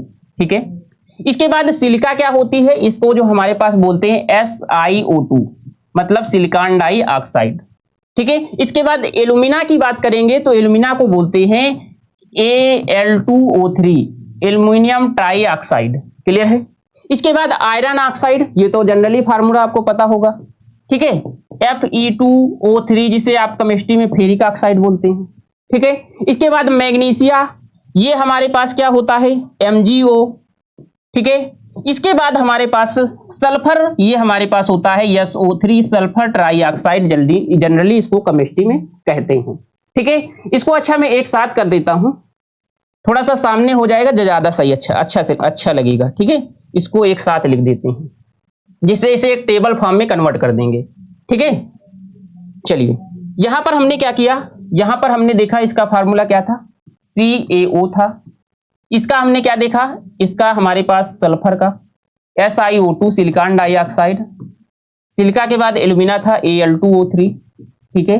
चलिए इसके बाद आपने देखा आयरन ऑक्साइड Fe2O3, क्लियर है। चलिए इसके बाद मैग्नीशिया MgO था, और यहां पर आपने देखा सल्फर, सल्फर का था सल्फर ट्राइऑक्साइड, ठीक है। मैं कहूंगा कि अगर आपको पैनिक लग रहा है तो डिप्लोमा लेवल पर आप इसको छोड़ सकते हैं, आगे के लिए आप इसको याद करना ही पड़ेगा। अब याद क्या करना है, पहली चीज तो आपको ये कंपाउंड याद रखना है कि कौन कौन से हैं, ठीक है। इनको एक टेबल फॉर्म में बंद कर देते हैं। चलिए अब इनका आपको याद रखना है यहां पर परसेंटेज की, कितना परसेंटेज ये पाए जाते हैं, ठीक है। क्या पाए जाते हैं, इनका परसेंटेज याद रखना है। तो क्या याद रखना पड़ेगा डिप्लोमा पे, हाँ याद रखना पड़ेगा, क्योंकि आप एक लाइन तो मिल जाएगी आपको परसेंटेज वाली कि कितना परसेंटेज पाया जाता है। अब कहोगे परसेंटेज रटना पड़ेगा, बिल्कुल रटना पड़ेगा, ठीक है। इसका कोई ट्रिक है क्या, नहीं है, ठीक है। जिसकी ट्रिक है उसको बता देंगे, जिसमें नहीं है तो आपको रटना ही पड़ेगा, ठीक है। हाँ कुछ इसमें थोड़ा सा शॉर्ट कर सकते हैं, अभी बताते हैं क्या हो सकता है, ठीक है। अब इसमें कितना कितना परसेंटेज पाया जाता है ये आपको याद रखना पड़ेगा, ठीक है। चलिए अब क्या ऐसा है, कितना होगा, जैसे लाइम जो होता है यहां पर हमारे पास पाया जाता है सबसे ज्यादा, जिसको हम लोग 62 से 65% तक पाया जाता है, क्लियर है। चलिए इसके बाद सिलिका की बात करते हैं, तो सिलिका भी इसके बाद दूसरा सबसे अधिक पाया जाने वाला मटेरियल, लगभग 17 से 25% होता है। इसके बाद एल्यूमिना की बात करेंगे, तो एल्यूमिना की बात करते हैं तो ये जनरली हमारे पास 3 से 8% तक होता है, ठीक है। इसके बाद बात करते हैं iron oxide, iron oxide generally आपका होता है 0.5 से लेकर के 6% तक, ठीक है। इसके बाद अगर बात करते हैं मैग्नीशिया की, तो इसका जो हमारे पास होता है 1 से 4%, और इसके बाद होता है हमारे पास सल्फर, जो सल्फर होता है वो लगभग 1 से 3% तक पाया जाता है, ठीक है। अच्छा आपको ये अगर नहीं याद है तो इसकी एवरेज वैल्यू आप याद कर लीजिएगा, उतने में काम हो जाएगा डिप्लोमा लेवल पर, बाकी आप आगे पर नहीं होगा, ठीक है। तो यहां पर अगर आपको ये चीज ना याद हो तो आप यहां से इसमें ये इसकी एवरेज वैल्यू, रेंज ना याद करके एवरेज वैल्यू याद कर सकते हैं। अगर आपको रेंज याद हो जा रही है तो बहुत अच्छी बात है, नहीं याद हो रही है तो आप इतना तो याद कर लीजिए, इसका एटलीस्ट एवरेज परसेंट 62% होता है, इसका भी 17-22 का लगभग 22% होता है, ठीक है। इसके बाद इसका जानेंगे तो लगभग 6% होता है, इसका जानेंगे तो लगभग हमारे पास 4% या 5%, ठीक है। इसके पास हमारे पास इसको जाएंगे तो इसका भी हमारे पास 4% होता है, और इसका भी हमारे पास 3% होता है। इतना तो आपको याद ही रखना होगा। क्या ये वैल्यू मेरे को याद है, हाँ याद है। क्यों, ऐसा नहीं है कि हमने क्या कहीं कंठस्थ कर लिया, बार बार पढ़ने से ये चीजें आपको याद हो जाती है, ठीक है, आपको याद हो जाती है। तो आप जब यहां पर लिखेंगे तो सबसे पहले इसे टेबल फॉर्म में ही लिखना होगा। टेबल देखते ही एग्जामिनर आपके आगे की चीजें पढ़ेगा ही नहीं, उसको यहीं से पता चल जाएगा कि आपने अच्छे से पढ़ा है। इसी वजह से मैं टेबल पहले से बना के नहीं लाया हूं, आपको यहीं पर सामने बना करके दिखा रहा हूं, क्लियर है। चलिए अब देखिएगा हमारे पास इसमें इसका एक एक आपको काम याद कर लेना है कि इसका क्या वर्क होता है। जैसे लाइम होता है, इसका क्या काम है, सिलिका का क्या काम है, इसके बाद एल्यूमिना का क्या काम है, आयरन ऑक्साइड का क्या काम है, मैग्नीशिया का क्या काम है, सल्फर का क्या काम है। चलिए अब यहां पर तो हमारे पास यहां पर हो नहीं पाएगा, तो अगली स्लाइड लेते हैं। हमने कौन कौन से कंपाउंड देखे, इनके बारे में एक एक काम आपको याद रखना है, वर्क, बस इसके बाद आपका काम हो जाएगा, ठीक है। पहला हमारे पास क्या था, लाइम था, ठीक है। इसके बाद हमने देखा सिलिका था, फिर इसके बाद एल्यूमिना था, इसके बाद हमने देखा आयरन ऑक्साइड था। पीछे मैंने हिंदी इंग्लिश दोनों लिखा है, इस वजह से बार बार यहां पर नहीं लिखूंगा, ठीक है। इसके बाद हमारे पास मैग्नीशिया था, इसके बाद आपने देखा सल्फर, ठीक है। इसका हमने नाम देखा, फार्मूला देखा, परसेंटेज देखा। अब इसका आपको एक एक काम याद रखना है। देखो जनरली आपका जो लाइम का काम क्या होता है, आपने जनरली लाइम को देखा होगा, जैसे ही आप करते हैं इसका यूज आपने चिनाई में भी देखा होगा, दिखा है ना। क्यों? क्योंकि इसमें भी हमारे पास बाइंडिंग प्रॉपर्टी होती है। जो सीमेंट में बाइंडिंग प्रॉपर्टी होती है उसमें किसकी वजह से होती है? तो इस लाइम की वजह से होती है। तो लाइम किसके लिए जिम्मेदार हो गया? वही आपस में जो कंपोनेंट बांधने का काम कर रही थी सीमेंट में, तो उसके अंदर बैठा हुआ यही लाइम जो था यही एक्टिव होता था, जो इसकी बाइंडिंग प्रॉपर्टी को डेवलप करता था, मतलब क्रिएट करता था। क्लियर है? तो यहां पर हमारे पास दूसरी चीज स्ट्रेंथ। स्ट्रेंथ का मतलब क्या होता है? सामर्थ्य। क्या होता है? मजबूती जिसे कहते हैं। तो यहां पर जो इसका दो काम हो गया, पहला हमारे पास क्या हो गया? इसका जो मेन काम हो गया वो हो गया इसकी सीमेंटिंग प्रॉपर्टी या बाइंडिंग प्रॉपर्टी। ठीक है, बाइंडिंग प्रॉपर्टी एंड स्ट्रेंथ। ठीक है, और स्ट्रेंथ के लिए, ठीक है, इसको हिंदी में भी लिख देते हैं, मतलब इससे कंपोनेंट जो है बांधने के लिए, और इसकी हमारे पास सामर्थ्य के लिए। सामर्थ्य का मतलब शक्ति, वही ताकत। ठीक है,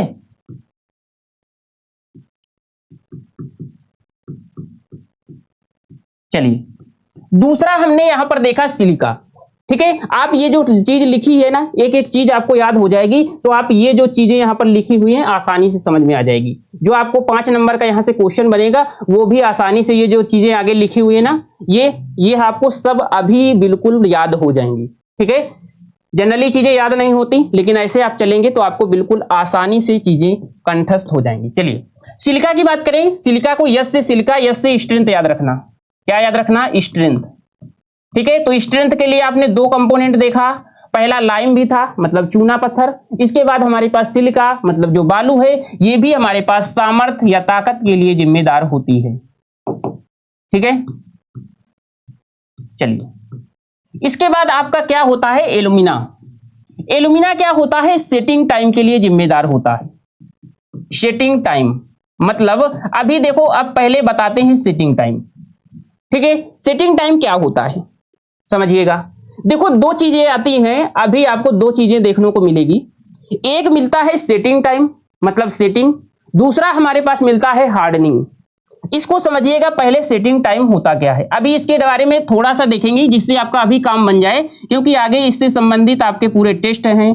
इनिशियल सेटिंग टाइम के लिए, हमारे पास फाइनल सेटिंग टाइम के लिए कौन से टेस्ट किए जाते हैं, कौन सा इंस्ट्रूमेंट विकाट ऑपरेटर यूज किया जाता है, सब जानेंगे। लेकिन अभी के लिए इसको जानिएगा।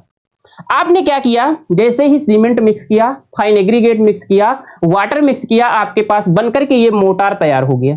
ठीक है, चलिए अब क्या हुआ कि इसमें बाइंडिंग प्रॉपर्टी होती है, तो इसको आपस में बांधने का काम करेगा।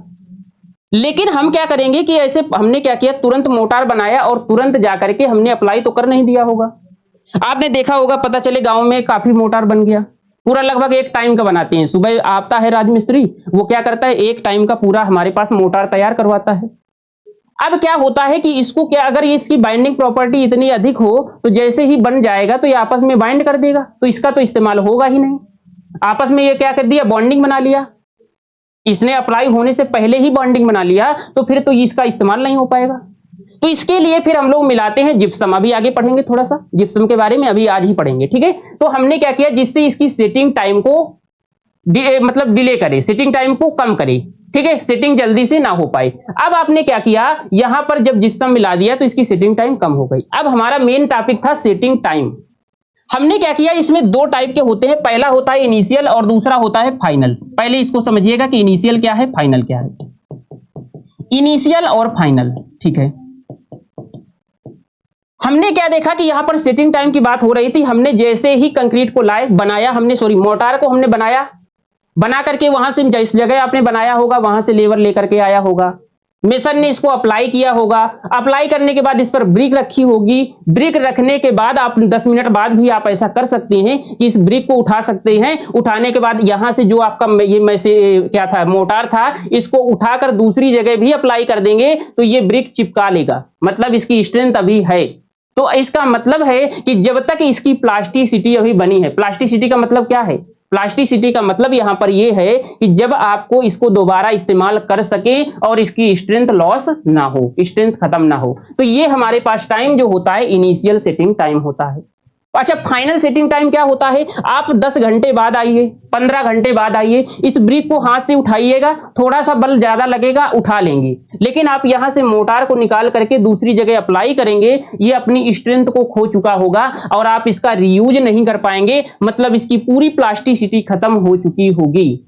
तो अब ये जो वाले हमारे पास होता है वो होता है फाइनल सेटिंग टाइम, जब आप इसको यूज ना कर पाए। क्लियर है? चलिए, तीसरी चीज ये होती है हार्डनेस, मतलब हार्डनेस। यहां पर जनरली कंफ्यूजन होता है, एक सेटिंग में, एक होती है हार्डनिंग में।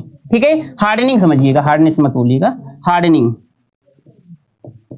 ठीक है, हार्डनिंग का मतलब होता है सामर्थ्य, मतलब ताकत प्रदान कर देना। अब आप इसको 2 दिन बाद आइए, इस ब्रिक को हिलाइए, नहीं हिला पाएंगे, इस वाल को हिलाइए, नहीं हिला पाएंगे, मतलब अब इसने फुल स्ट्रेंथ गेन करना प्रारंभ कर लिया है, ये होता है हार्डनिंग।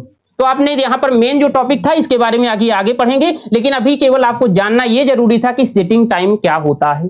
सेटिंग टाइम क्या था, इसका इनिशियल सेटिंग टाइम क्या था, इसका फाइनल सेटिंग टाइम क्या था। मतलब इसने अभी स्ट्रेंथ गेन नहीं की, बट जो मोटार है इसकी प्लास्टिसिटी अभी बनी है, तो इसका मतलब इनिशियल स्ट्रेंथ, प्रारंभिक हमारे पास सेटिंग टाइम हो गया। इसमें इसकी पूरी प्लास्टिसिटी खत्म हो गई, इसको आप दूसरी जगह यूज नहीं कर पा रहे हैं, तो ये होता है हमारे पास फाइनल सेटिंग टाइम। क्लियर है? चलो, तो हमारे पास इसके लिए जिम्मेदार कौन था, वो हमारे पास एल्यूमिना था। ठीक है, तो आपको यहां पर याद हो गया कि हमारे पास एल्यूमिना किसके लिए जिम्मेदार है, वो हमारे पास सेटिंग टाइम के लिए। आयरन ऑक्साइड किसके लिए जिम्मेदार होता है, अभी हमने 2 चीज देखा, हार्डनेस, मेन किसके लिए, कलर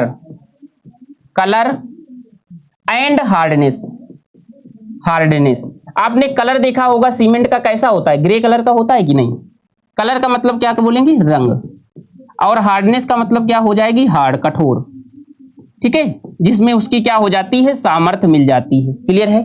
अब आप देखेंगे मैग्नीशिया मेनली किसके लिए जिम्मेदार होता है, इसमें थोड़ा सा इसका पार्ट होता है कलर के लिए भी, कुछ पार्ट इसका कलर के लिए, और दूसरी अगर मैं इसकी मात्रा अधिक कर दूं तो हमारे पास दोष होता है जिसे हम लोग कहते हैं इफ्लोरोसेंस। ठीक है, अभी चीजें, हर एक चीज आपको नई लग रही होंगी, लेकिन अभी धीरे धीरे आपको पता चल जाएगी। इफ्लोरोसेंस। ठीक है, इफ्लोरोसेंस। ठीक है, अब इफ्लोरोसेंस होता क्या है, आपने देखा होगा कभी घरों में, ठीक है, आपने देखा होगा इफ्लोरोसेंस के लिए, 1 मिनट, अभी दिख नहीं रहा। ठीक है, कहां गया, ठीक है, इसको हटाइएगा, थोड़ा सा ही गलत हो गया, 1 मिनट, कहां गया। हाँ, यहां पर जो हमारे पास क्या था, कलर के लिए मेन जिम्मेदार थी, और दूसरा हमने क्या देखा, अगर मान लीजिए हमारे पास जो मैग्नीशिया होता है, ये किसके लिए, फ्लोरोसेंस बोल गया मैं, अनसाउंडनेस के लिए होता है, अनसाउंडनेस को क्या बोलते हैं, इसको बोलते हैं निर्दोषिता। क्या बोलते हैं, निर्दोषिता, इंग्लिश में, सॉरी हिंदी में। अब अनसाउंडनेस का मतलब क्या होता है, मतलब अगर मैं इसकी मात्रा को बढ़ा दूं, आपने कभी प्लास्टर होते हुए देखा होगा, प्लास्टर जब हो जाता है तो कभी कभी क्या देखे होंगे कि जब प्लास्टर सरफेस बिल्कुल आपका चिकना हो गया, स्मूथ हो गया, फिर थोड़ी देर बाद आप देखेंगे तो उसमें छोटे छोटे से बबल निकलते हुए दिखाई देते हैं, धब्बे, जिसमें आपको ऐसा लगता है कि ये हमारे पास जो मोटार है वो फूल रहा है। ठीक है, इसमें स्वेलिंग्स आ रही है। इस तरह से अगर मैं इसको दिखाऊं तो यहां पर इमेज होगी कहीं पर, 1 मिनट, ये। ठीक है, तो आपने देखा यहां पर आपको कुछ इस तरह से पपड़ी बनती हुई दिखाई दी, तो ये हमारे पास क्या होता है, यही होता है अनसाउंडनेस, जिसे हम लोग बोलते हैं निर्दोषिता। क्या बोलते हैं, अनसाउंडनेस बोलते हैं, अनसाउंडनेस। ठीक है, निर्दोषिता, तो ये किसकी वजह से होती है, मैग्नीशिया की वजह से। मेन अनसाउंडनेस के लिए 3 यौगिक जिम्मेदार होते हैं, कौन कौन से, देखो हमारे पास इसकी ट्रिक है याद करने के लिए, आपसे पूछेगा किसके लिए, तो आप ट्रिक याद रखेंगे, LSM। जब आप पढ़ेंगे LSM, इसका मतलब होता है लाइम, लाइम भी जिम्मेदार होता है, हाँ, लेकिन इसके बाद हमारे पास ये S से क्या हो गया, सल्फर, ये भी जिम्मेदार होता है, हाँ। इसके बाद हमने तीसरा चीज देखा, M से मैग्नीशिया, मैग्नीशिया भी क्या जिम्मेदार होता है, हाँ, ये भी जिम्मेदार होता है। तो आपने यहां पर देखा लाइम भी इसके लिए जिम्मेदार, सल्फर भी जिम्मेदार, मैग्नीशिया भी जिम्मेदार। अगर मैं इसकी मात्रा सबकी बढ़ा दूं तो हमारे पास अनसाउंडनेस आ जाएगा, ये एक प्रकार का दोष होता है। क्लियर है? चलो, तो हमने यहां पर क्या देखा, तीन चीजें जिम्मेदार होती हैं। अब आइए इसमें फिर हमने किसके लिए जिम्मेदार देखा, कलर के लिए और अनसाउंडनेस के लिए। हमने देखा सल्फर, सल्फर का क्या हमने देखा, इसकी भी अगर आप मात्रा बढ़ा देंगे तो ये भी क्या करता है, अनसाउंडनेस पैदा करता है, मतलब ये भी दोष बनाता है, अनसाउंडनेस। ठीक है, क्योंकि अभी हमने देखा एलएसएम, जिसमें भी हमने चर्चा की, एलएसएम देखा ना, एलएसएम कौन कौन था, तो लाइम, लाइम भी जिम्मेदार होता है, यहां पर लिख भी सकते हैं पॉइंट, ठीक है, क्योंकि ज्यादा ना हो इस वजह से मैंने बताया नहीं है। लाइम, इसके बाद सल्फर, इसके बाद मैग्नीशिया, सल्फर में हमने देखा, मैग्नीशिया में हमने देखा। क्लियर हो गया, बस यही एक एक काम आपको याद रखना है और आपका ये 5 नंबर का क्वेश्चन कंप्लीट होता है बहुत अच्छे वे में। यही चीजें बस वहां पर थ्योरी के फॉर्म में लिखी गई हैं। ठीक है, अब देखिएगा क्या यही चीजें आपको समझ में, अगर ये टेबल आ गई होगी, अगर ये टेबल आपको आ गई होगी समझ में, तो आप आसानी से लिख पाएंगे। ठीक है, केवल एक एक काम याद रखना है, एक पॉइंट तो ये काम वाला हो जाएगा, दूसरा पॉइंट आपको ये इसका परसेंटेज याद रख लेना है। मैंने इसकी छूट दे दी है कि अगर आप याद कर सकें तो कर लेना, लेकिन आपको ये हमारे पास इसकी मैंने ट्रिक बता दी है, अब चीजें आप आसानी से लिख पाएंगे। बोलो, अब इसको देख लें। चलिए इसको देखते हैं। हमारे पास यहां पर पहला जो कंपोनेंट था जिसमें था हमारे पास, देखिए लाइम। अब लाइम में क्या लिखेंगे, पहला लाइम का कंपोनेंट, इसके लिए इसका परसेंटेज लिख देंगे पहले 62 से 65%। ठीक है, दूसरी लाइन क्या लिख देंगे, ये बाइंडिंग प्रॉपर्टी और स्ट्रेंथ के लिए जिम्मेदार है। बोलो, ये आपने देखा, क्या यही चीज यहां पर लिखना है, हाँ बिल्कुल यही चीज यहां पर लिखना है। चलिए आइए, कह रहा है पहला जो हमारे पास कंपोनेंट था जिसका नाम था लाइम, कैल्शियम ऑक्साइड, ये फार्मूला लिखा हुआ है। पहली लाइन है, लाइम या चूने की मात्रा सीमेंट में लगभग 62 से 65% तक होती है। क्या वही पॉइंट है, बिल्कुल वही है। ये सीमेंट की स्ट्रेंथ, मतलब वही सामर्थ्य या ताकत, तथा बाइंडिंग प्रॉपर्टी, वही बाइंडिंग बांधने का काम के लिए हमारे पास मुख्य रूप से जिम्मेदार हो गया। बस एक हेडिंग डाली, 2 पॉइंट लिख दिए, बस हो गया। ठीक है, लाइम कॉन्सिक्वेंट अबाउट लगभग कितना है, 62 से 65% ऑफ सीमेंट। इसके बाद it is mainly responsible for the strength and binding property of cement. Clear हुआ। चलिए दूसरा हमारे पास कंपोनेंट आता है सिलिका। अब सिलिका के बारे में क्या लिखेंगे, ये जो हमने टेबल में लिखा, पहले इसका परसेंटेज कितना देखा, 17 से 25%।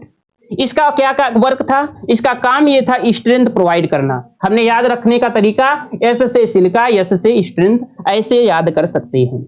चलिए क्या वही चीजें देखिए, इसमें कह रहा है सिलिका की मात्रा सीमेंट में लगभग 17 से 25% तक होती है। ठीक है, इसके बाद ये मुख्य रूप से सीमेंट की स्ट्रेंथ के लिए जिम्मेदार होती है। क्या वही दोनों पॉइंट है, पहला पॉइंट ये वाला, दूसरा पॉइंट आपने ये वाला देखा। चलिए इसके बाद इंग्लिश में देखेंगे, silica consequent about 17 to 25% of cement. Clear है। इसके बाद it is mainly responsible for the strength of cement. हो गया। चलिए अगले नंबर पर आते हैं। दूसरा हमारे पास क्या आ जाएगा, एल्यूमिना। ठीक है, ट्रिक क्या थी, लॉस एम्स, ए से एल्यूमिना। ठीक है, यहां से एल्यूमिना का हमने फार्मूला कहा था Al2O3। इसका परसेंटेज पहला लिखेंगे कितना होता है, इसमें हमारे पास 3 से 8%। ठीक है, और मेनली किसके लिए जिम्मेदार था, सेटिंग टाइम के लिए। तो यहां पर किसके लिए जिम्मेदार हो रहा है, सेटिंग टाइम के लिए जिम्मेदार होती है। क्लियर है। देखिएगा, alumina consequent about 3 to 8% of cement, it is mainly responsible for the setting time of cement. हो गया पॉइंट। चलिए 5 नंबर का क्वेश्चन आएगा, देखो इसके बाद आगे बढ़िएगा। अगला था हमारे पास एम्स के बाद AI, आई का मतलब आयरन ऑक्साइड। क्लियर है, यहां पर देख पा रहे होंगे Fe2O3। क्लियर है। चलिए इसकी मात्रा सीमेंट से लगभग 0.5 से 6% तक होती है। यही क्या टेबल में हमने बताया था, देखो क्या वही चीजें हैं, हाँ 0.5 से लेकर के आयरन ऑक्साइड 6% था, यही चीज है। इसके बाद किसके लिए जिम्मेदार था, ये हमने कहा कि कलर और हार्डनेस के लिए। तो बस यही चीजें यहां पर लिखेंगे। क्या लिखेंगे, आइए कहा था, ये किसके लिए जिम्मेदार है, कलर के लिए और कठोरता हार्डनेस के लिए। ठीक है, it percentage in cement is about 0.5% to 6%। It imparts colour and hardness to cement. ठीक है। चलिए इसके बाद अगला देखेंगे मैग्नीशिया। मैग्नीशिया का परसेंट लिख देंगे 1 से 4%। किसके लिए रिस्पॉन्सिबल है? कलर के लिए। बोलो। इसके बाद इसकी अधिक मात्रा होने पर क्या होता है? निर्दोषिता, अनसाउंडनेस। मतलब सीमेंट जो हमारे पास यूज किया गया है, जो मटेरियल्स बनाया गया है, उसका वॉल्यूम क्या करने लगता है? इंक्रीज करने लगता है। ठीक है, इसका आयतन बढ़ने लगता है। क्या यही पॉइंट थे क्या? बिल्कुल बिल्कुल यही क्या टेबल में पॉइंट थे क्या? देखो, मेन किसके लिए? कलर के लिए, कुछ कलर के लिए, और अनसाउंडनेस अगर इसकी मात्रा क्या हो जाए? अधिक हो जाए। इसकी भी हमारे पास क्या, किसके लिए जिम्मेदार? ये भी हमारे पास हमने देखा इसका परसेंटेज कितना, 1 से 3% बताया था। ये किसके लिए? अगर मात्रा अधिक होती है तो अनसाउंडनेस के लिए। और यही हमारा लास्ट पॉइंट था जिसमें हमारे पास आता है आयरन ऑक्साइड हो गया। ठीक है, इसके बाद मैग्नीशिया। मैग्नीशिया क्या होता है? मैग्नीशिया जनरली हमारे पास क्या होता है? ये सीमेंट में लगभग 1 से 4% ये हो गया था। इसमें बाद हमारे पास आया आयरन, सल्फर ट्राईऑक्साइड, सल्फर जिसे बोलते हैं। इसमें हमने देखा इसका परसेंटेज कितना, 1 से 3%। और अगर इसकी मात्रा अधिक होती है तो क्या देश होता है? अनसाउंडनेस। इसको हिंदी में बोलते हैं निर्दोषिता, लेकिन आपको याद अनसाउंडनेस ही रखना है। क्लियर है? कह रहा है sulphur trioxide consequent about 1 to 3% of cement, excess quantity of sulphur tri causes unsoundness in cement. तो ये हो गया हमारे पास कंपोनेंट ऑफ सीमेंट से संबंधित चीजें। ठीक है, चलिए अब देखिए हमारे पास लेक्चर ज्यादा बड़ा हो जाएगा। देखो एक इसमें और सा बचा हुआ है, क्योंकि ये फिर टॉपिक हमें कल फिर पढ़ाना पड़ेगा, इस वजह से वो टॉपिक को मैं साथ में कवर कर देता हूं। ये हमने ट्रिक से देखा कौन कौन से कंपोनेंट थे इसमें, 6 कंपोनेंट, जिसमें हमने देखा था लॉस एम्स से हमने कहा था OS साइलेंट रखना, L से हो जाएगा लाइम, इसके बाद S से सिलिका, A से एल्यूमिना, I से आयरन ऑक्साइड, M से मैग्नीशिया, S से सल्फर। अब इसके बाद एक आपको कंपोनेंट आपको देखने को मिलेगा अल्कली। ठीक है, अल्कलीज। ठीक है, लेकिन क्या ये इसके लिए कंपोनेंट होता है क्या? यहां पर समझिएगा इसके आगे, ये अल्कलीज पढ़ाने से पहले मैं बता देता हूं। ठीक है, यहां पर होता है अल्कलीज, ये क्या इसका कंपोनेंट होता है क्या? क्या मैं इसको मिलाते हैं क्या? नहीं। समझिएगा, तो ये क्या होता है? अल्कलीज का मतलब होता है हमारे पास अशुद्धियां। किसके रूप में होती हैं? इसके फार्मूले के रूप में देखेंगे तो K2O या हमारे पास N2O के रूप में होती है। ये क्या होती है? ये एक प्रकार की इम्प्योरिटी होती है। इम्प्योरिटी होती है क्या? इसमें होती है क्या? ये सीमेंट में पहले क्या होती है? देखिए, इम्प्योरिटी होती है। इम्प्योरिटी होती है मतलब ये अशुद्धियां होती हैं। क्या ये सीमेंट में पाई जाती है? हाँ। कितनी पाई जाती है? 1% तक। कितनी? 1% तक। क्या हम इनको मिक्स करते हैं क्या? नहीं। हम चाहेंगे क्या कि हमारी सीमेंट खराब हो? नहीं चाहते। बट ये फिर आती कहां से है? ये देखिए इस वजह से आती है, इनका क्या काम होता है? यहां से आपने देखा होगा, इम्प्योरिटी को पहले समझिएगा कि इसको होती क्या है। मतलब ये हमारे टोटल कुल मिलाकर के काम खराब करने का काम करती हैं। इसको अगर एक एग्जांपल से समझेंगे तो जैसे आपने देखा होगा कि कुछ ऐसे रिश्तेदार होते हैं, रिलेटिव्स होते हैं, सबके होते हैं जनरली, जो क्या करते हैं कि कोई भी प्रोग्राम हुआ तो उसमें आएंगे और जो भी काम हो रहा होगा सब काम में क्या करना होता है? पूरा काम उनका उंगली करना होता है। कोई भी काम है ऐसे हो रहा है, ऐसे नहीं, ऐसे हो जाना चाहिए था। अच्छा ये काम हो गया है, इसको थोड़ा सा ऐसे कर लिए। उनसे पूछ लो कि इस पार्टी में खाना कैसा बना था? ठीक था, लेकिन उतना ठीक नहीं था। मतलब करना धरना कुछ नहीं था, केवल क्या था? एक केवल उंगली करना था। बस वही चीजें ये होती हैं। अच्छा क्या हम उनको जैसे इनविटेशन देते हैं, लेकिन मन में तो ख्याल यही रहता है कि ये लोग ना आए तो ज्यादा बेटर है, लेकिन कह तो सकते नहीं कि ना आना। तो ऐसे ही ये है, इनको हम नहीं चाहते हैं कि ये आए, लेकिन ये आ जाती हैं। कैसे आ जाती हैं? क्यों? देखो आपने यहां पर देखो निकाला था, इसका कंपोनेंट पहला था जिसमें हमारे पास आपने देखा कि लाइम था। क्या था? लाइम था। लाइम कहां से मिला आपको? पृथ्वी से मिला। ठीक है, तो जिसमें कुछ ना कुछ इंप्योरिटी होंगी, 100% शुद्ध तो मिला नहीं होगा।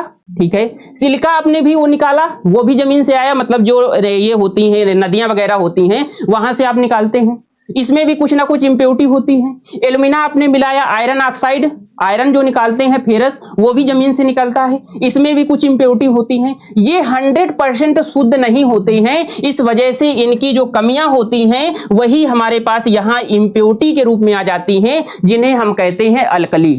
क्या हम चाहते हैं कि ये आए? नहीं चाहते हैं, बट ये हमारे पास आ ही जाती हैं। ठीक है, तो ये क्या है? इम्प्योरिटी होती है।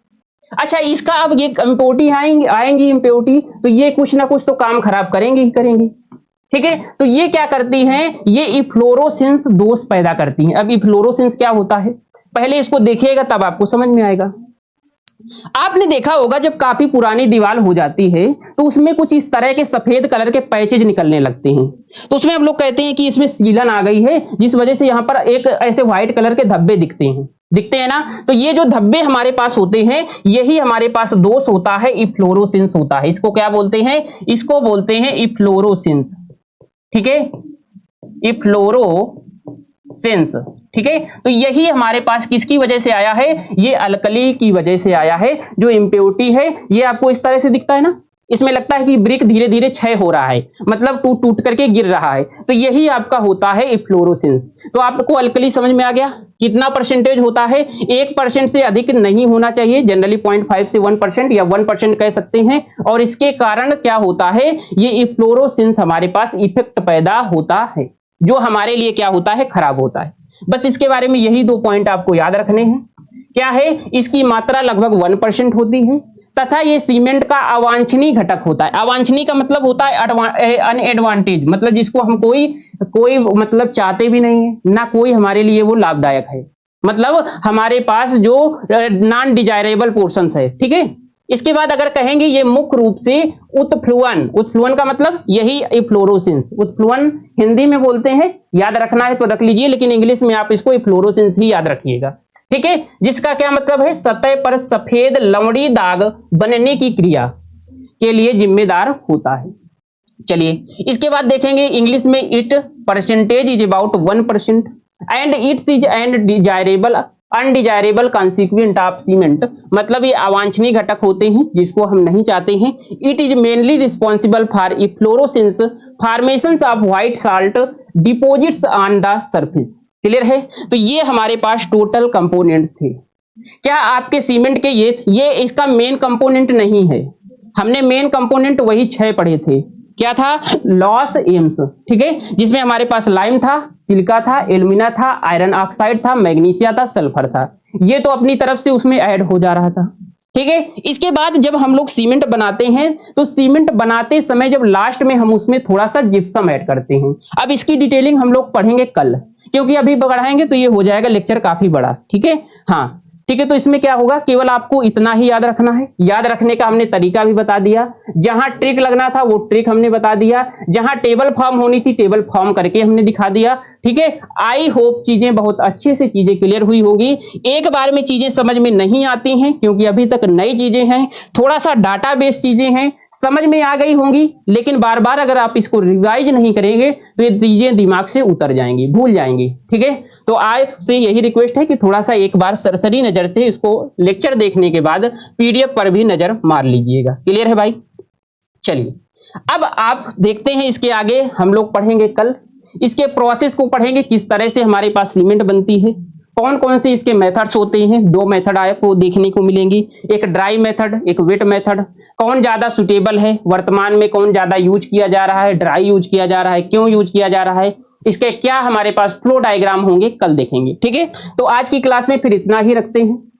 ठीक है, हमने सीमेंट चैप्टर को शुरुआत किया था जिसमें हमने एक 5 नंबर का क्वेश्चन कवर कर लिया, जो हमारे पास सीमेंट के बारे में थोड़ा सा जाना, इसका हिस्ट्री देखा और इसके हमारे पास कंपोनेंट्स और उनका जो हमारे पास वर्क है उसके बारे में हमने डिटेल्स में चीजों को कवर किया है। ठीक है, तो फिर आज की क्लास में हम लोग इतना ही रखते हैं, कल की क्लास इसी के आगे से शुरू करेंगे। ठीक है, एक बार अपने एंड से इसको रिवाइज करिएगा। ठीक है, साथ साथ चीजों को कवर करते हुए चलेंगे तो आपका कोई भी बैकलॉग नहीं बचेगी। ठीक है, तो क्लियर है? फिर अपना ख्याल रखिएगा, मिलते हैं फिर कल की क्लास में। थैंक यू सो मच सभी को, टेक केयर, बाय बाय।